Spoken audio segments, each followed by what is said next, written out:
Best bites forever. Hey, what's up everyone? Welcome to Best Bites Forever. Today I'm going to show you how to make the best caramelized onions you have ever had. If you haven't subscribed already, do it now and let's rock it out. I have 5 onions here, 3 white and 2 brown, but you can use pretty much any kind of onion that you want to. Keep in mind that red ones kind of get a strange little color when you caramelize them, and that's fine. They have a great taste, but their color is a little bit off, and the sweet ones aren't really great for caramelizing. So I'm going to take these onions, 3 white, 2 brown. You can do any combination, and I probably won't even need this many onions for this recipe, but I like having caramelized onions left over sometimes because they're delicious and you can have them on your hamburgers or, you know, whatever. So the other thing is, I'm just going to show you a quick chop here with the onion and this doesn't even really pertain to this recipe, I just thought it was interesting information that you might want to have, which is when you are caramelizing onions, there are 2 different ways to cut them. Sorry, that peel is giving me a hard time.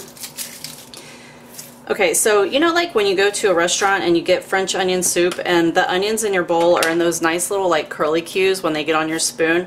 Well, that's just because of the direction that they cut their onion. So if you want your onions to do that cute little curly cue action, then you need to chop them. So this is my root, right?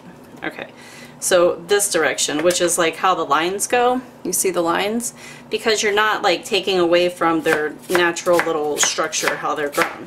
So if you're cutting this direction, you're gonna get nice little curly cues like when you caramelize them. And then of course you can also cut them this direction. So here's my little root. And this is going to give you more of a flat onion because it has to do with their structure and the way that they grow. But you can see the little lines, you're kind of disrupting their like natural fiber, the way that it goes. So that is why sometimes you see the little curlies and sometimes you don't.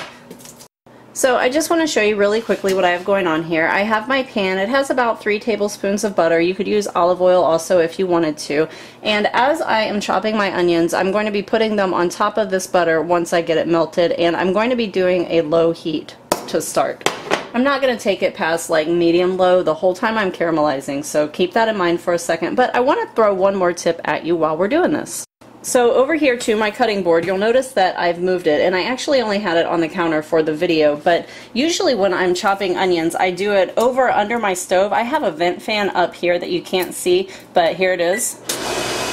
Okay, so let me turn that off. So as you're chopping your onions, there is a gas release, which I know all of you know about because it burns your eyes to death. I mean, at least it burns my eyes to death. And the gas is naturally attracted to water. So the first place that it's going to go is the nearest water source, which of course is going to be your eyes.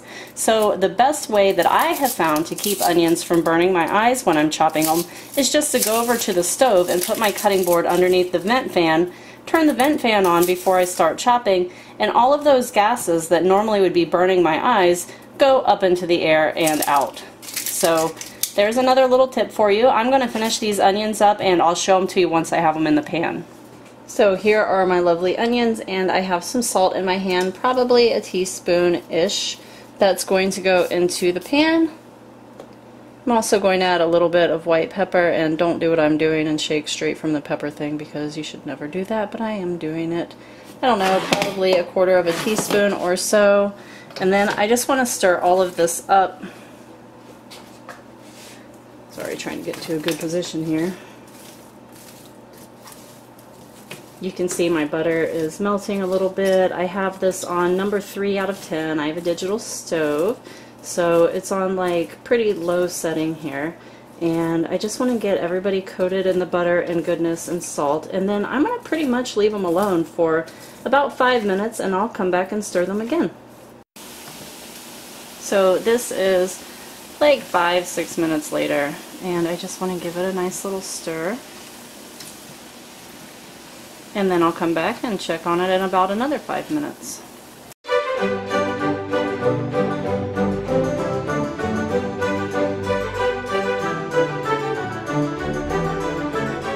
So these are just gorgeous. They've been on my stove for about 1 hour and 20 minutes, and I want to show you, see how this is kind of sticking? It doesn't want to come off, but I don't want to leave that flavor behind, so I'm just going to add the tiniest little bit of water and try to take all of that flavor with me. And then I'm just going to cook it for like, I don't know, another 30 or 40 seconds to get the water out of there. But look at all that gorgeousness, and I definitely don't want to lose that because we worked hard to get that.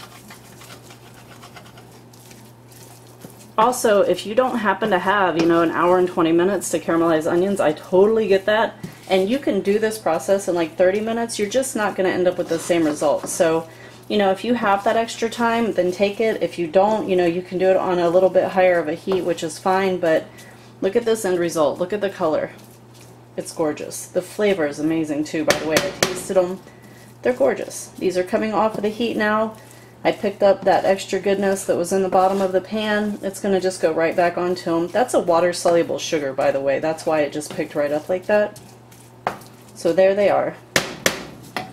And here they are, all plated up and gorgeous. Hey, if you have not subscribed already, now would be a really great time. And if you are one of my subscribers, thank you so much for being part of the family. You're freaking awesome. And I will see you in the next video. Happy cooking, everyone. BratsBitesForever.com